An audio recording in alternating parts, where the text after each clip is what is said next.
Shalom, saudara-saudara yang terkasih dalam nama Tuhan Yesus Kristus. Senang sekali kita bisa berjumpa kembali melalui saluran ini. Kita akan kembali belajar firman Tuhan dan semoga saudara-saudara yang terkasih boleh dikuatkan melalui firman Tuhan yang akan kita pelajari. Sebelum kita membaca dan belajar firman Tuhan, mari kita bersatu dalam doa. Bapa di sorga, terima kasih, kami sungguh mengucap syukur bila Engkau masih berikan kami kesempatan untuk belajar dan mendengarkan firman-Mu pada kesempatan kali ini. Bukalah hati kami Tuhan, bantu kami Tuhan, curahkan Roh Kudus-Mu agar kami boleh belajar dengan baik. Terima kasih Bapa, dalam nama anak-Mu Tuhan Yesus Kristus kami berdoa dan mengucap syukur. Amin. Baik, saudara-saudara yang terkasih dalam nama Tuhan Yesus Kristus, kita akan belajar firman Tuhan sesuai dengan Almanak HKBP di minggu ke-13 setelah Trinitatis.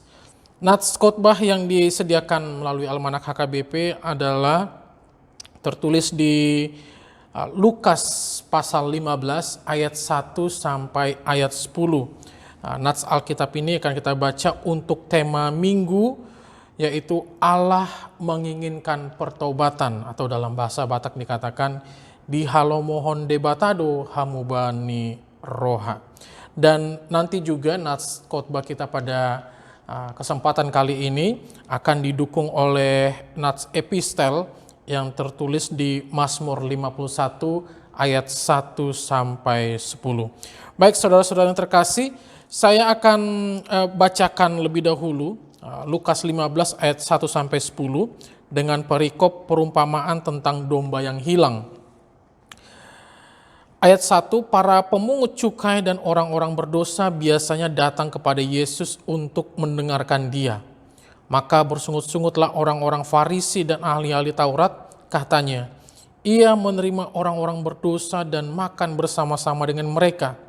Lalu Ia mengatakan perumpamaan ini kepada mereka, siapakah di antara kamu yang mempunyai 100 ekor domba, dan jikalau ia kehilangan seekor di antaranya, tidak meninggalkan yang 99 ekor di padang gurun dan pergi mencari yang sesat itu sampai ia menemukannya.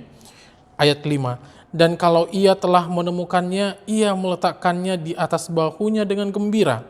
Dan setibanya di rumah, ia memanggil sahabat-sahabat dan tetangga-tetangganya serta berkata kepada mereka, bersukacitalah bersama-sama dengan aku, sebab dombaku yang hilang itu telah kutemukan.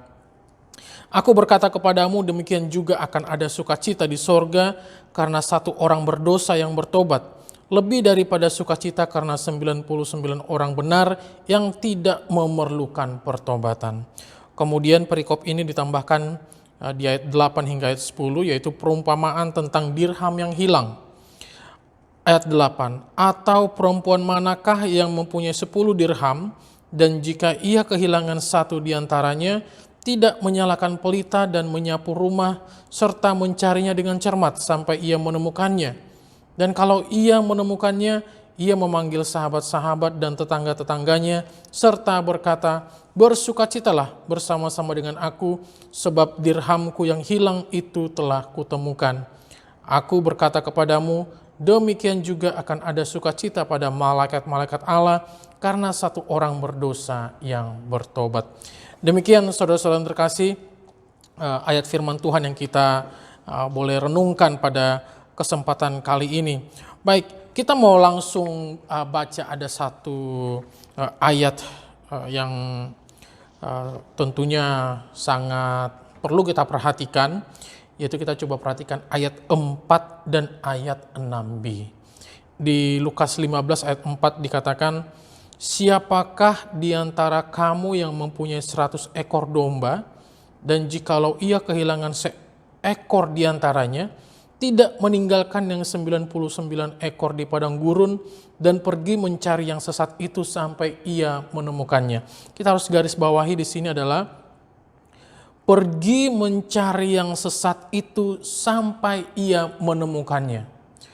Tapi kemudian kita juga baca di ayat 6b tadi, saudara-saudara yang terkasih, di ayat 6b dikatakan, bersukacitalah bersama-sama dengan aku, sebab dombaku yang hilang itu telah kutemukan.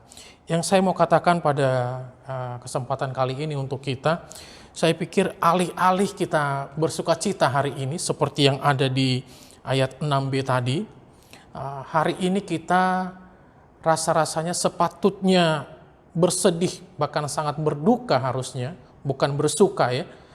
Sangat bersedih karena apa? Karena kalau kita ingat-ingat, jangankan bersungguh-sungguh pergi mencari yang sesat dan sampai menemukannya, supaya bertobat, seperti tadi kita baca juga di ayat 7 ya, tentang orang berdosa yang bertobat. Jadi jangankan bersungguh-sungguh mencari yang sesat sampai menemukannya supaya bertobat, jangan-jangan kita nggak pernah tidak pernah terpikir untuk melakukan atau bersungguh-sungguh ya, pergi saja tidak, apalagi melakukannya saja tidak, apalagi memikirkannya ya. Jangan-jangan tak pernah terpikir bagi kita untuk pergi mencari yang sesat itu sampai menemukannya. Dan hari ini kita mau diajak ya, sekarang selagi masih siang. Kalau kita baca di Yohanes 9 ayat 4, saudara-saudaraku, di Yohanes 9 ayat 4, Tuhan Yesus mengajak murid-muridnya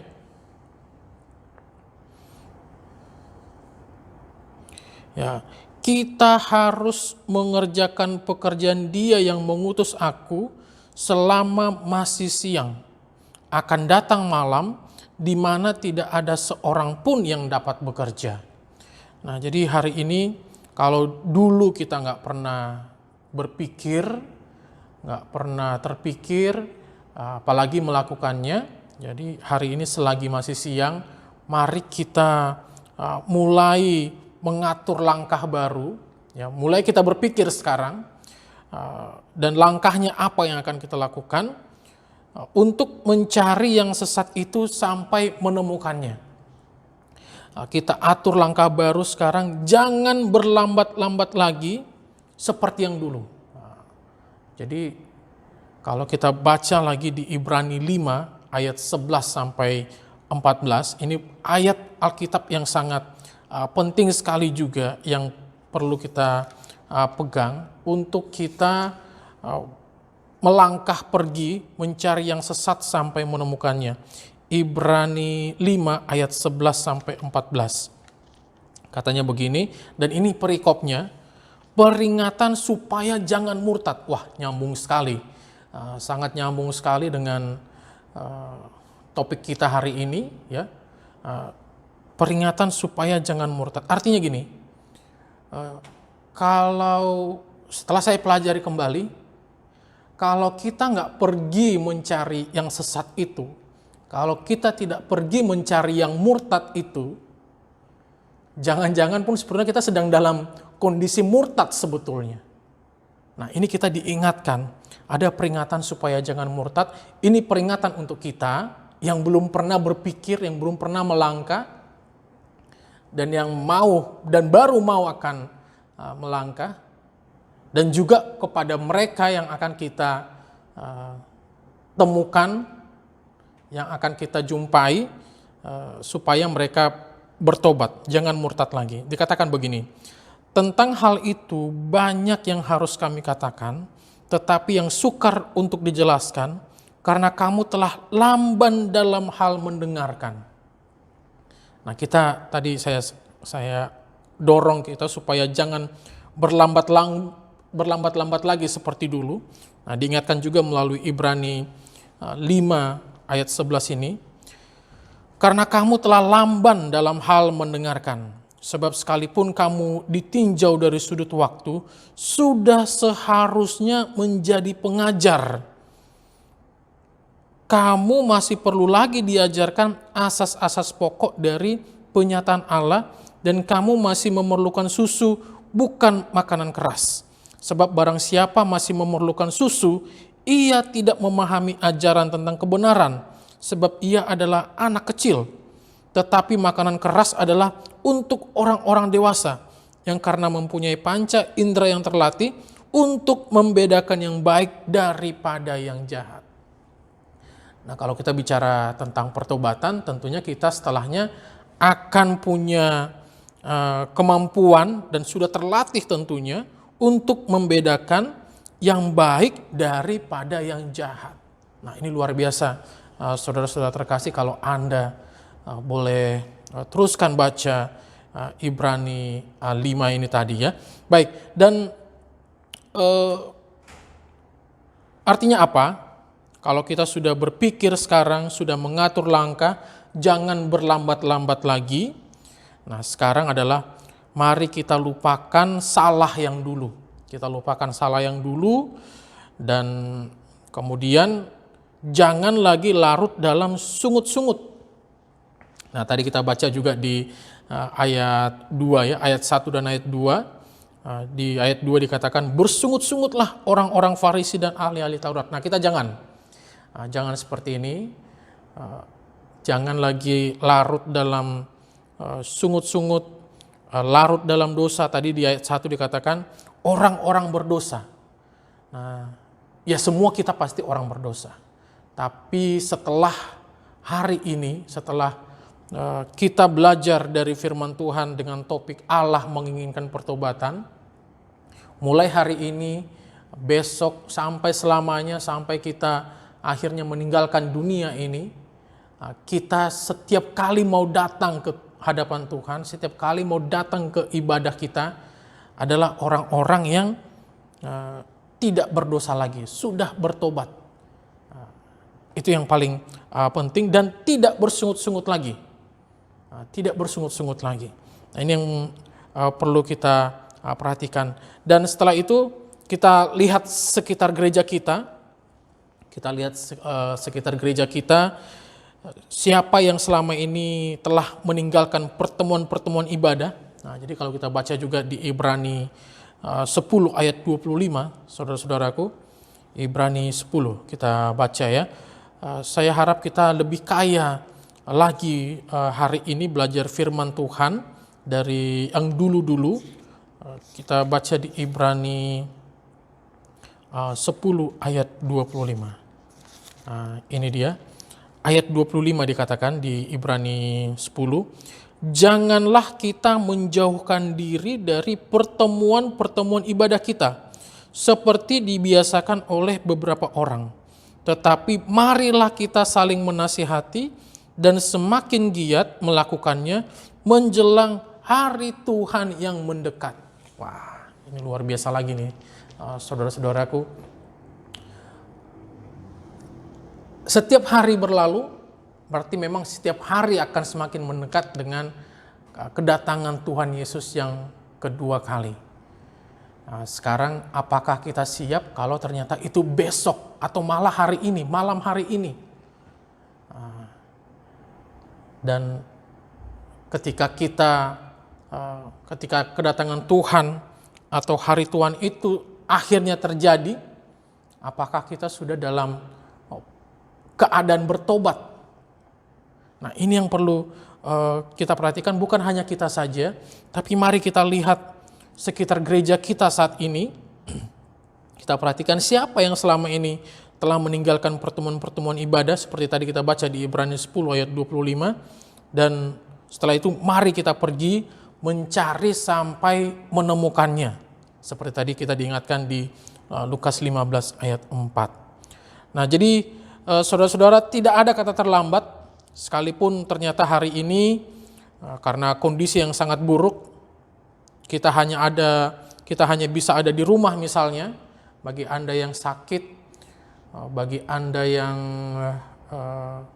berbeban berat, susah, kemudian ruang gerak kita dibatasi, apalagi dengan kondisi ekonomi misalnya, kesehatan, macam-macam mungkin yang bisa memperlambat laju kita. Tidak ada kata terlambat, sekalipun itu ada pada kita. Ya, kita tidak bebas bergerak kemana-mana. Jangan menyerah, karena masih tetap ada hal yang bisa kita lakukan, ya meskipun memang sangat kecil dan sedikit sekali, tapi kalau kita melakukannya dengan ketulusan hati, itu pasti akan berkekuatan sangat besar untuk menjangkau jiwa-jiwa yang hilang dari persekutuan kita. Apa itu? Kalau saya belajar lagi, baca Alkitab dan berdoa syafaat setiap hari. Wow. Jadi bagi siapapun, apalagi kaum lansia misalnya, apalagi saat ini dalam keadaan sakit keras malah, tidak ada yang bisa menjadi menghalangi saudara-saudara untuk bisa menjangkau orang-orang yang sesat dan menemukannya. Tetap masih ada. Dengan apa? Dengan baca Alkitab dan berdoa syafaat setiap hari. Alkitab itu akan menjadi serupa pelita. Kalau kita tadi belajar dari perempuan yang kehilangan dirhamnya itu akan seperti pelita. Kita juga ingat ada lagu ya, firman-Mu pelita bagi kakiku, begitu ya.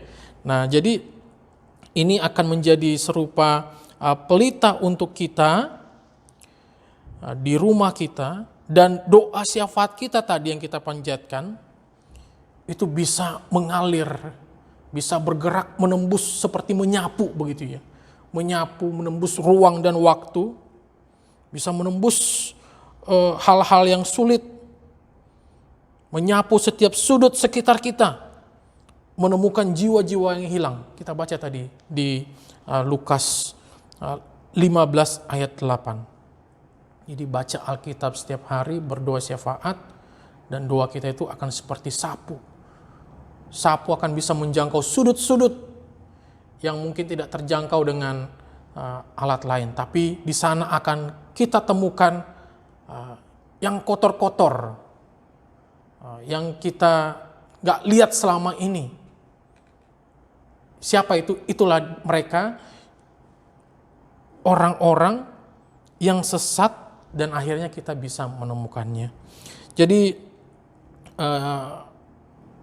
yang mau dikatakan juga dari firman Tuhan pada hari ini adalah kita harus percaya ya, setelah kita tadi sudah mengubah cara berpikir kita sudah mau melangkah, sudah mau mengatur langkah baru, kemudian kita juga semakin banyak belajar firman Tuhan, baca Alkitab dan berdoa.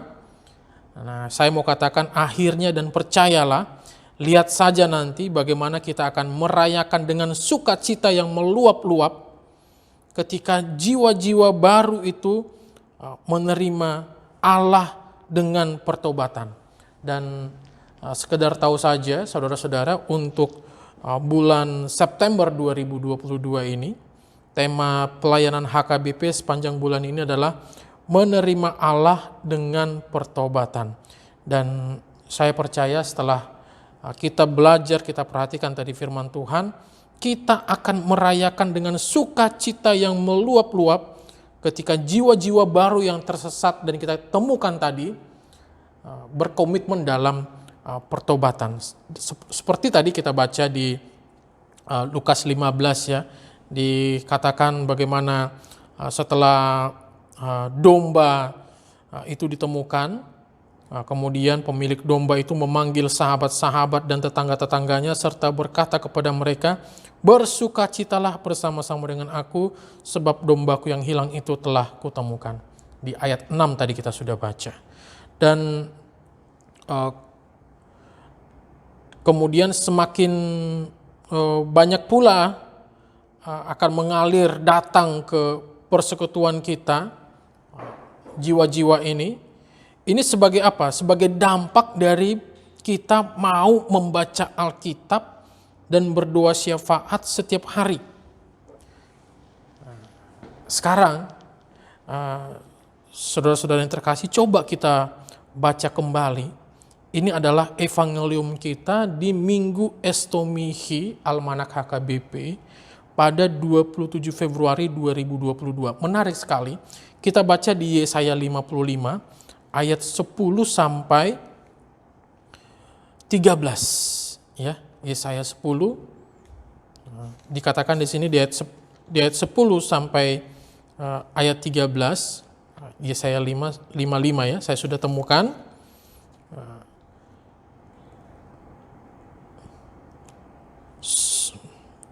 Firman Tuhan seperti ini, sebab seperti hujan dan salju turun dari langit dan tidak kembali ke situ melainkan mengairi bumi, membuatnya subur dan menumbuhkan tumbuh-tumbuhan, memberikan benih kepada penabur dan roti kepada orang yang mau makan, demikianlah firmanku yang keluar dari mulutku. Ia tidak akan kembali kepadaku dengan sia-sia, tetapi ia akan melaksanakan apa yang kukehendaki dan akan berhasil dalam apa yang kusuruhkan kepadanya. Sungguh kamu akan berangkat dengan sukacita. Ya, saya baca lebih lengkap lagi. Sungguh kamu akan berangkat dengan sukacita dan akan dihantarkan dengan damai. Gunung-gunung serta bukit-bukit akan bergembira dan bersorak-sorai di depanmu, dan segala pohon-pohonan di padang akan bertepuk tangan. Wow.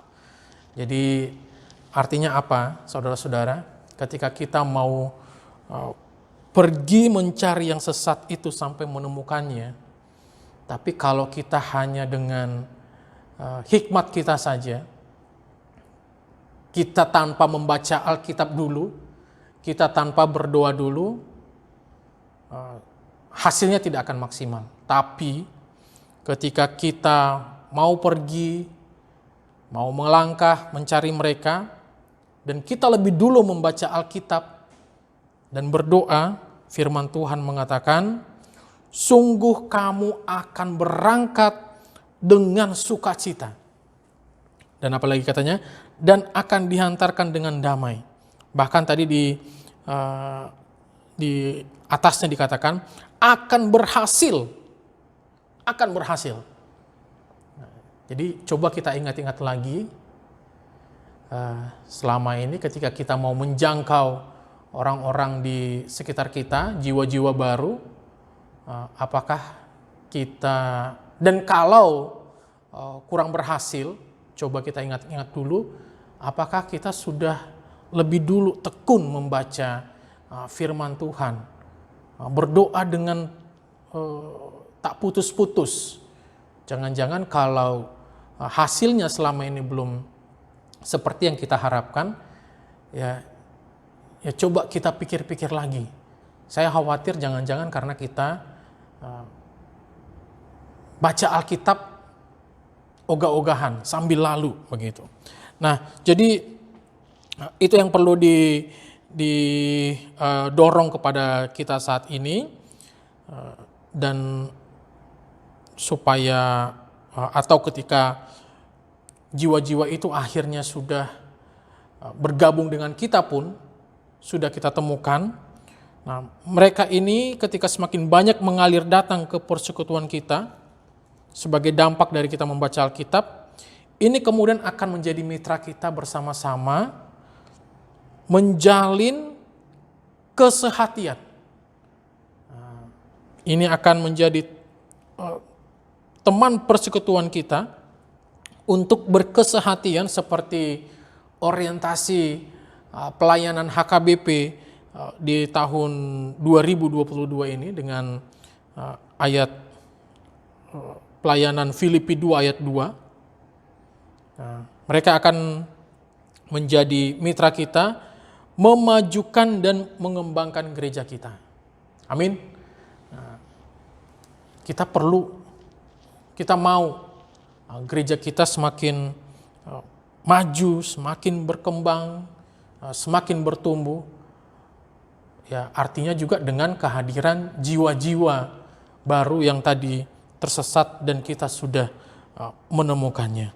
Nah, sekarang saudara-saudara yang terkasih, mari kita belajar lagi apa yang penting kita persiapkan, apa yang perlu kita persiapkan agar perjalanan kita mencari dan menemukan jiwa-jiwa yang tersesat itu menemukan mereka, itu beroleh hasil yang memuaskan. Seperti tadi kan kita belum puas dengan hasilnya selama ini. Nah sekarang mari kita belajar dari epistel kita hari ini. Epistel kita di Mazmur 51. Ini kalau kita pelajari lebih dalam lagi, kita resapi dengan luar biasa, ini akan menjadi penambah motivasi kita, mendorong kita lebih giat lagi untuk pergi mencari yang sesat sampai menemukannya. Mengajak orang-orang di sekitar kita dengan pertobatan. Yang pertama adalah bersedia dikoreksi. Jadi kalau kita baca di Mazmur 51 ayat 1 sampai 3, perikopnya pengakuan dosa. Ayat 1, untuk pemimpin biduan, Mazmur dari Daud, ketika Nabi Natan datang kepadanya setelah ia menghampiri Betseba. Kasihanilah aku ya Allah menurut kasih setiamu, hapuskanlah pelanggaranku menurut rahmat-Mu yang besar. Nah kalau kita belajar dari Mazmur 51 ayat 1 sampai 3 ini, itu bicara tentang bersedia dikoreksi Tuhan. Yang mau saya katakan adalah sebelum kita menjangkau jiwa yang tersesat supaya bertobat, tentu kita sendiri pun harus lebih dulu bertobat juga, begitu. Jangan kita pergi menjangkau orang bertobat, ternyata kita sendiri belum bertobat. Nah hari ini kita mau belajar dari Daud, dan bagaimana Tuhan selalu mau menerima pertobatan kita. Allah menginginkan pertobatan seperti topik kita pada hari ini. Jadi kalau kita datang kepada Tuhan seperti Daud ini, ya Tuhan pasti menerima pertobatan kita. Dan bicara Daud, seperti Daud ini, mari kita mengaku semua dosa kita di hadapan Tuhan dan berikan ruang kepada Tuhan untuk menegur kita. Dan untuk itu mari tekun berdoa dan minta ampun kepada Tuhan. Melalui doa-doa kita lah kita minta ampun kepada Tuhan supaya dosa-dosa kita dihapuskan. Kita mengaku melalui doa-doa kita. Kita perhatikan di sini bagaimana Daud sangat terbuka menerima Nabi Natan yang datang kepadanya setelah ia menghampiri Betseba. Demikian juga kita hari ini harus mau terbuka kepada Tuhan, mau terbuka, membuka diri kepada Tuhan, ditegur oleh Tuhan agar kita juga bertobat. Nah, kalau kita sudah bertobat, kita sudah mau ditegur, kemudian langkah kita pun akan menjadi lebih ringan mencari yang sesat sampai menemukannya. Kemudian yang kedua, bersih, jangan berdosa lagi. Nah, ini kita belajar dari Mazmur 51 ayat 4 sampai 7. Saya bacakan epistel kita Mazmur 51 ayat 4 sampai 7. Firman Tuhan begini, bersihkanlah aku seluruhnya dari kesalahanku dan tahirkanlah aku dari dosaku. Sebab aku sendiri sadar akan pelanggaranku. Aku senantiasa bergumul dengan dosaku. Terhadap engkau sajalah aku telah berdosa dan melakukan apa yang kau anggap jahat, supaya ternyata engkau adil dalam putusanmu, bersih dalam penghukumanmu. Sesungguhnya dalam kesalahan aku diperanakan, dalam dosa aku dikandung ibuku. Yang mau kita belajar dari Daud hari ini adalah kita harus konsisten dalam pertobatan. Kalau kita sudah mengaku dosa kita, sudah minta ampun kepada Tuhan, maka selanjutnya kita harus menjaga diri supaya tetap bersih. Jangan berdosa lagi. Jadi kita harus konsisten. Saya mau bilang jangan mencela-mencele gitu ya. Sekali bertobat, tetap bertobat. Ini penting sekali, harus kita pegang komitmen ini. Jangan sia-siakan teguran atau koreksi Tuhan tadi. Kita sudah ditegur, sama seperti Daud tadi ditegur oleh Nabi Nathan dan juga Tuhan, jangan sia-siakan teguran atau koreksi Tuhan tadi. Jadi kalau kita sudah komitmen meninggalkan cara hidup dan jalan kita yang sesat selama ini, maka janganlah kita berbuat dosa lagi. Tanggalkan dosa yang selama ini merintangi pelayanan kita untuk menjangkau jiwa yang belum bertobat. Nah, kita coba baca di Ibrani 12 ayat 1 sampai 17. Nah, saudara-saudara nanti baca Ibrani 12 ayat 1 sampai 17. Bagaimana kita diingatkan ini supaya kita bertekun dalam iman. Bertekun dalam iman, kita di sini diajari supaya ketika kita ditegur, di ayat 5 dikatakan, "Hai anakku, janganlah anggap enteng didikan Tuhan, dan janganlah putus asa apabila engkau diperingatkannya.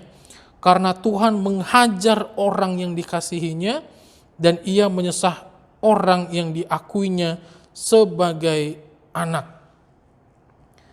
Nah, jadi kalau kita sudah ditegur oleh Tuhan, jangan sia-siakan teguran itu. Kita mari tanggalkan supaya kita tetap bersih, kita jangan berdosa lagi. Kita diingatkan, marilah di ayat 1, Ibrani 12 ayat 1, marilah kita menanggalkan semua beban dan dosa yang begitu merintangi kita dan berlomba dengan tekun dalam perlombaan yang diwajibkan bagi kita. Marilah kita melakukan dengan mata yang tertuju kepada Yesus yang memimpin kita dalam iman dan yang membawa iman kita kepada kesempurnaan, yang dengan mengabaikan kehinaan tekun memikul salib, ganti sukacita yang disediakan bagi Dia yang sekarang duduk di sebelah kanan tahta Allah. Jadi ini yang penting kita ingat juga, ingatlah selalu akan Dia yang tekun menanggung bantahan yang sehebat itu terhadap dirinya dari pihak orang-orang berdosa, supaya jangan kamu menjadi lemah dan putus asa. Dalam pergumulan kamu melawan dosa, kamu belum sampai mencucurkan darah. Wow, ini akan menjadi penambah semangat kita ketika kita kembali coba digoda oleh dosa. Tapi kalau kita belajar dari Ibrani 12 dari ayat 1 sampai ayat 17 ini, bahkan kalau mau kita boleh baca sampai ayat 29. Nah, ini kita akan belajar bagaimana kita akan sanggup menanggalkan dosa yang selama ini merintangi pelayanan kita untuk menjangkau jiwa-jiwa yang belum bertobat. Kemudian yang ketiga, minta hikmat Tuhan. Tadi saya sudah sempat singgung di depan, kita untuk bisa mempersiapkan diri agar perjalanan kita mencari dan menemukan jiwa-jiwa beroleh hasil yang memuaskan, kita harus minta hikmat Tuhan. Kita baca tadi di Mazmur 51 ayat 8 sampai 10, Daud sebagai pemazmur ini juga minta hikmat dari Tuhan. Katanya seperti ini, "Sesungguhnya engkau berkenan akan kebenaran dalam batin, dan dengan diam-diam engkau memberitahukan hikmat kepadaku. Bersihkanlah aku daripada dosaku dengan hisop, maka aku menjadi tahir. Basuhlah aku, maka aku menjadi lebih putih dari salju. Biarlah aku mendengar kegirangan dan sukacita, biarlah tulang yang kau remukkan bersorak-sorak kembali." Nah, kita minta hikmat dari Tuhan, saudara-saudara. Tuntunannya yang pertama, firman Tuhan itu akan menuntun kita agar tidak berdosa lagi. Ya, jadi tuntunan kita agar tidak berdosa lagi hanyalah firman Tuhan. Tuntunan kita sekali lagi agar tidak berdosa lagi hanyalah firman Tuhan. Jangan andalkan kekuatan sendiri, tetapi selalu minta hikmat dari Tuhan. Caranya seperti apa? Ya lagi-lagi, saya harus ingatkan terus, berulang-ulang, baca Alkitab setiap hari. Hanya melalui Alkitab sajalah kita bisa beroleh hikmat dari Tuhan. Dan perlu kita ketahui, ketika kita membaca Alkitab atau firman Tuhan, ini kita harus sadari, sesungguhnya Allah sedang melupakan dosa-dosa kita yang lalu. Wow, luar biasa. Allah sedang melupakan dosa-dosa kita yang lalu. Kita baca Ibrani 10 ayat 15 sampai 17. Kita juga hari ini banyak belajar dari Ibrani ya. Ibrani 10 ayat 15 sampai 17. Demikian firman Tuhan di Ibrani 10 ayat 15 sampai 17. Dan tentang hal itu Roh Kudus juga memberi kesaksian kepada kita. Sebab setelah Ia berfirman, inilah perjanjian yang akan kuadakan dengan mereka sesudah waktu itu. Ia berfirman pula, aku akan menaruh hukumku di dalam hati mereka dan menuliskannya dalam akal budi mereka, dan aku tidak lagi mengingat dosa-dosa dan kesalahan mereka. Itu terjadi ya. Tuhan tidak lagi mengingat dosa-dosa dan kesalahan kita ketika apa itu? Ketika hukumnya, ketika firman-Nya, ketika perjanjiannya itu di dalam hati kita, tertulis dalam hati kita, dan terekam dalam akal budi kita. Nah, jadi kalau kita sudah, dosa-dosa kita sudah tidak diingat-ingat Tuhan lagi, dan tentunya juga sebaliknya dari kita juga tidak berdosa lagi, maka sekarang saya percaya laju langkah kita akan lebih cepat untuk kita bisa pergi mencari yang sesat sampai menemukannya. Dan yang saya belajar lagi saudara-saudara pada firman Tuhan, sebelumnya saya tidak sempat terpikir ke arah yang akan saya katakan ini, bahwa bagaimana kita juga harus merespon kebaikan Tuhan yang sudah tidak mengingat dosa-dosa kita lagi atau kesalahan kita lagi, dan sudah menerima pertobatan kita, kemudian melayakkan kita untuk pergi mencari yang sesat sampai menemukannya. Saya belajar lagi yang saya sempat nggak kepikiran, yaitu bagaimana kita meresponnya dengan memberikan persembahan yang terbaik kepada Tuhan. Sama seperti pemilik domba tadi, kalau kita baca di Lukas 15, bagaimana ketika dia bersuka cita, dia memanggil sahabat-sahabatnya dan tetangga-tetangganya, kemudian dia mengajaknya, bersukacitalah bersama-sama dengan aku, sebab domba yang hilang itu telah kutemukan. Ya, bagaimana dia bukan hanya sekedar bergembira saja setelah menemukannya dan meletakkannya di atas bahunya dengan gembira, tapi dia juga mau memberikan persembahan yang terbaik.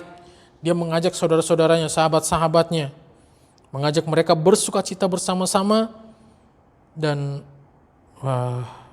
ini bisa kita respon dengan memberikan persembahan yang terbaik kepada Tuhan. Jadi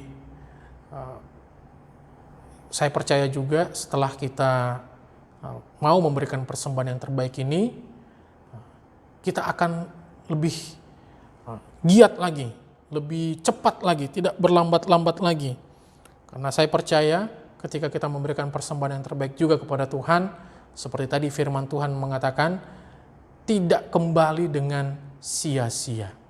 Jadi saudara-saudaraku yang terkasih, kita boleh belajar dari firman Tuhan hari ini bagaimana setiap kita harus pergi mau melayani. Jadi kalau kita sudah baca Alkitab setiap hari, kita sudah berdoa. Satu lagi juga tentang pertobatan. Nah, ini menarik lagi nih saudara-saudaraku. Ya, kita harus belajar juga dari dasar pertobatan. Jadi ada dua macam dasar yang saya pelajari dari firman Tuhan. Dasar pertobatan dan dasar kepercayaan. Tapi hari ini karena topik kita adalah tentang pertobatan, dan sebetulnya tepat juga lah kalau kita bicara tentang dasar kepercayaan kepada Allah Trinitas. Ya, kita di Minggu Trinitatis, Allah Tritunggal. Kita mau baca Ibrani 6 ayat 1, 2, ayat 1 dan ayat 2. Katanya seperti ini. Sebab itu marilah kita tinggalkan asas-asas pertama dari ajaran tentang Kristus dan beralih kepada perkembangannya yang penuh. Ya. Dilanjutkan, janganlah kita meletakkan lagi dasar pertobatan dari perbuatan-perbuatan yang sia-sia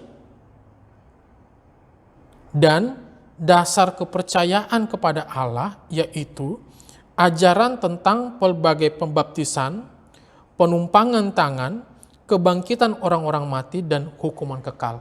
Jadi ada 2 jangan hari ini yang kita harus pelajari, yaitu tentang janganlah kita meletakkan lagi dasar pertobatan, kemudian janganlah kita meletakkan lagi dasar kepercayaan. Kalau kepada pertobatan, dasarnya jangan dari perbuatan-perbuatan yang sia-sia. Apa perbuatan yang sia-sia?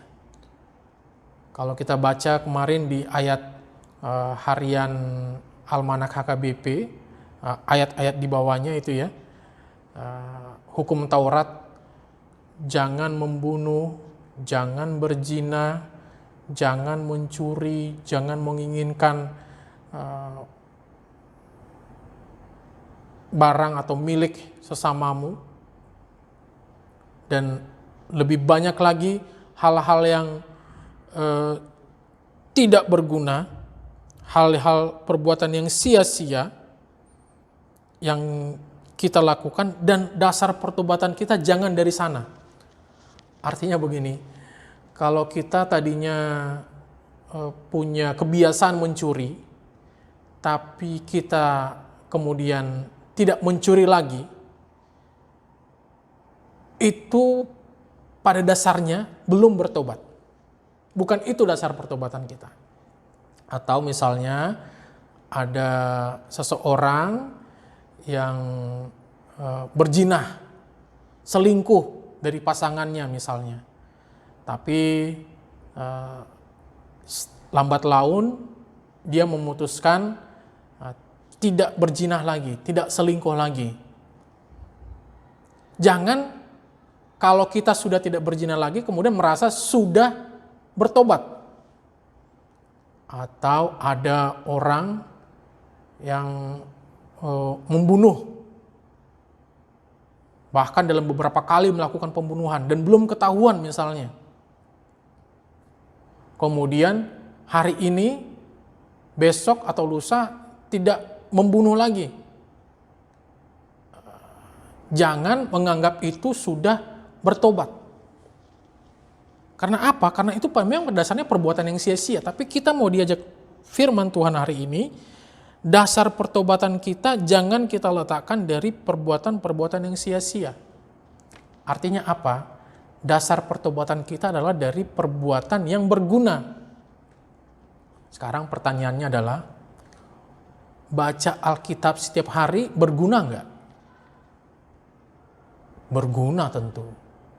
Artinya, kalau kita tidak baca Alkitab setiap hari karena itu berguna, berarti kita belum bertobat. Berdoa berguna enggak? Berguna. Tapi kalau kita malas-malasan berdoa, sebenarnya kita belum bertobat. Melayani di gereja misalnya, melayani sosial misalnya, melayani di lingkungan sekitar kita misalnya, berguna enggak? Sangat berguna. Artinya kalau kita hari ini belum mau memberikan hati, mau memberikan tenaga untuk membantu pelayanan di gereja kita supaya lebih berkembang, lebih maju, lebih bertumbuh, kita harus ragukan apakah kita sudah bertobat atau belum, begitu ya. Kemudian apalagi yang berguna? Yang berguna tadi memberikan persembahan yang terbaik. Berguna nggak memberikan persembahan yang terbaik kepada Tuhan? Sangat berguna. Artinya kalau kita masih belum mau memberikan yang terbaik kepada Tuhan, mempersembahkan, bukan hanya bicara materi, tapi ini juga bicara waktu, bicara perasaan, ya, bicara waktu, misalnya bagaimana kita mau meluangkan waktu kita untuk yang tadi itu, membaca Alkitab setiap hari. Ini bukan hanya bicara materi. Nah, jadi kalau kita belum mau memberikan persembahan yang terbaik kepada Tuhan, hidup kita, waktu kita, ya jangan bilang kita sudah bertobat. Dan kemudian mengunjungi janda-janda, yatim piatu, dan orang-orang yang kesusahan. Berguna nggak? Berguna. Tapi kalau kita belum tergerak melakukannya, berarti kita belum bertobat. Untuk itu mari kita berdoa terus kepada Tuhan, minta hikmat dari Tuhan, minta kekuatan dari Tuhan, agar pertobatan kita pertobatan yang sempurna, yang bisa berjalan atau melangkah dari dasar yang berguna, bukan berdasar dari perbuatan-perbuatan yang sia-sia. Dan menarik lagi dikatakan di ayat tadi kita sudah baca, yaitu dasar kepercayaan kepada Allah. Dikatakan seperti ini, janganlah kita meletakkan lagi dasar kepercayaan kepada Allah, yaitu ajaran tentang pelbagai pembaptisan, penumpangan tangan, kebangkitan orang-orang mati, dan hukuman kekal. Nah, ini kita mau menjangkau atau pergi mencari yang sesat itu sampai menemukannya, tapi kemudian bukan berarti iming-iming kepada mereka atau dasar kepercayaan mereka kepada Allah bukanlah tentang pelbagai pembaptisan. Bukan tentang pembaptisan. Jadi pembaptisan bukan serta-merta kemudian kita bisa mengklaim sudah percaya kepada Allah Bapa, Anak, dan Roh Kudus. Nah, firman Tuhan mengatakan dasar kepercayaan kita jangan itu. Jangan di situ kita letakkan. Kemudian penumpangan tangan, kebangkitan orang-orang mati, dan hukuman kekal. Orang menjadi Kristen bukan supaya dia terhindar dari hukuman kekal. Bukan. Jadi, apakah dia nanti lepas dari hukuman kekal? Itu harapannya. Itu mau kita. Tapi bukan berarti itu menjadi dasar kepercayaan kita. Kalau itu menjadi dasar kepercayaan kita, firman Tuhan mengatakan jangan. Jangan menjadi Kristen karena mau hidup kekal. Karena hukuman kekal. Bukan itu dulu dasarnya. Itu nanti. Ya, itu nanti kemudian. Setelah kita bertobat sungguh-sungguh, percaya dengan dasar yang benar, maka kita akan terima kehidupan kekal. Jadi apa dasar kita sebagai tanda kita orang yang percaya kepada Allah? Saya mau bilang kembali ke dasar pertobatan kita tadi. Baca Alkitab setiap hari.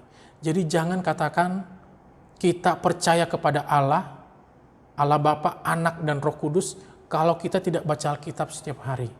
Jangan katakan kita orang percaya, kita orang Kristen kalau malas-malasan berdoa. Jangan katakan kita orang Kristen percaya kepada Allah Trinitas kalau kita menolak untuk terlibat dalam pelayanan rohani di gereja kita. Tidak mau memberikan persembahan yang terbaik. Tidak mau dilibatkan dalam acara-acara sosial atau pelayanan-pelayanan sosial di gereja kita untuk menjangkau janda-janda, orang-orang miskin dan orang-orang terlantar misalnya. Tapi kalau kita mau digerakkan, maka benarlah kita dengan dasar pertobatan yang diminta oleh Tuhan dan dasar kepercayaan kita juga sudah tepat. Itulah yang perlu kita pelajari dari firman Tuhan pada kesempatan kali ini dengan topik Allah menginginkan pertobatan. Luar biasa firman Tuhan yang boleh menuntun kita sebagai pelita kita, penuntun langkah kita untuk pergi melangkah mencari yang sesat sampai ia menemukannya. Saya akhiri sampai di sini pelajaran firman Tuhan kita. Semoga saudara-saudara yang terkasih bisa belajar lebih banyak lagi bagaimana kita akan menjadi orang yang bersukacita, ketika bisa menemukan jiwa-jiwa baru, bertemu dengan jiwa-jiwa baru di gereja kita, bersama-sama dengan mereka berkesehatian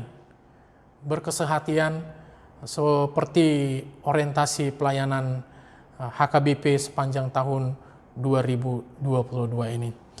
Amin, kita bersatu dalam doa. Bapa di sorga, terima kasih, kami sungguh mengucap syukur karena Engkau sudah menegur kami Tuhan agar kami mempersiapkan diri kami lebih baik lagi untuk melangkah menjangkau jiwa-jiwa yang ada di sekitar kami, mereka yang sesat, mereka yang saat ini terombang-ambing keimanannya Tuhan, dan kami boleh pergi mencari mereka sampai menemukan mereka. Kuatkan kami terus Tuhan melalui firman-Mu yang kami boleh baca setiap waktu, setiap saat, setiap hari, dan biarlah mereka boleh hadir bersama-sama dengan kami dan kami boleh sama-sama bersukacita.